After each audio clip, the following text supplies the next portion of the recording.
வந்து இப்ப நிறைய பேர் வந்து பெரியவர்கள் ரிட்டையர்ட் ஆனவங்க ஐயாமார்கள்லாம் வந்து இந்த மாதிரி ப்ராப்பர்ட்டி டேக்ஸ் வீட்டு வரி எல்லாம் ஏத்திட்டாங்க நிறைய கம்ப்ளைண்ட் பண்றோம். அதுக்கு வந்து கீழே வந்து நிறைய இப்போ ஆட்சியில் இருக்கிற தாபேகா அந்த கட்சிக்கார் வந்து இல்ல லொல்ல அப்படின்ட்டு பல விஷயம் சொல்றாங்க.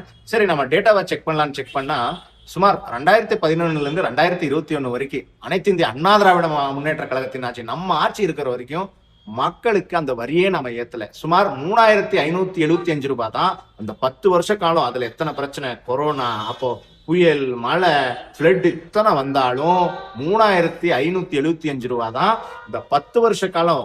இன்ஃபிளேஷன் அத்தனை இருந்தாலும் நாட் ஈவன் சிங்கிள்% இன்க்ரீஸ் இல்லாம நம்ம ஆட்சி, அம்மாவின் ஆட்சி, எடப்பாடியாரன் ஆட்சி அந்த அமௌண்ட்டை தான் எப்போ ப்ராப்பர்ட்டி டேக்ஸை வந்துச்சு. அதுக்கப்புறம் 2021 அப்புறம் வந்த திமுக ஆட்சியில அதை வந்து 3575 ரூபாயில இருந்து 9300 ரூபாய் பண்ணியிருக்கிறாங்க. அப்பவே வந்து நம்ம எவ்வளவு கடுமையா விமர்சனம், ஆனா அப்ப இருந்த ஆளுங்கட்சி அதை கண்டுக்கல. இப்போ இந்த தாவேக அரசு வந்து 3 மாசத்துல அதை வந்து ஃபர்ஸ்ட் 9300 இருந்து அப்புறம் வந்து திமுகவே 9540 பண்ணாங்கன்னு நினைக்கிறேன். இப்போ வந்து இந்த தாவேக அரசு வந்தோடனையும் அதை 9540 இருந்து 12715 ரூபாய் பண்ணியிருக்கிறாங்க.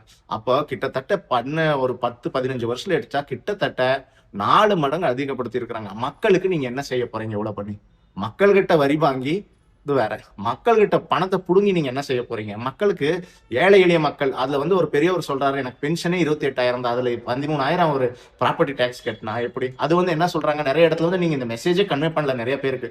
அங்க போய் தாசில்தார் ஆபீஸ்லயோ இல்ல கவர்மெண்ட் ஆஃபீஸுக்கு போன வரைக்கும் தான் அவங்களுக்கே தெரியுது, ஐயோ இத்தனை வரியான்னு. அப்போ ஒரு காமன் மேன் என்ன பண்ணுவான்? எப்படி அவன் இதெல்லாம் கட்டுவான்? மக்களுக்காக கொஞ்சமாவது சிந்திங்க. நீங்க பணம் அடிக்கிறீங்க, கரெக்ட், மக்களுக்கு கொஞ்சம் நல்லதை செய்யுங்க. இப்படி எல்லாத்துலயும் வரி போட்டு மக்களோட ரத்தத்தை குடிக்காதீங்க. நல்லாட்சி கொடுத்த எடப்பாடியார் ஆட்சி எங்க? ரீல்ஸ் கொடுக்குற உங்க ஆட்சி எங்க?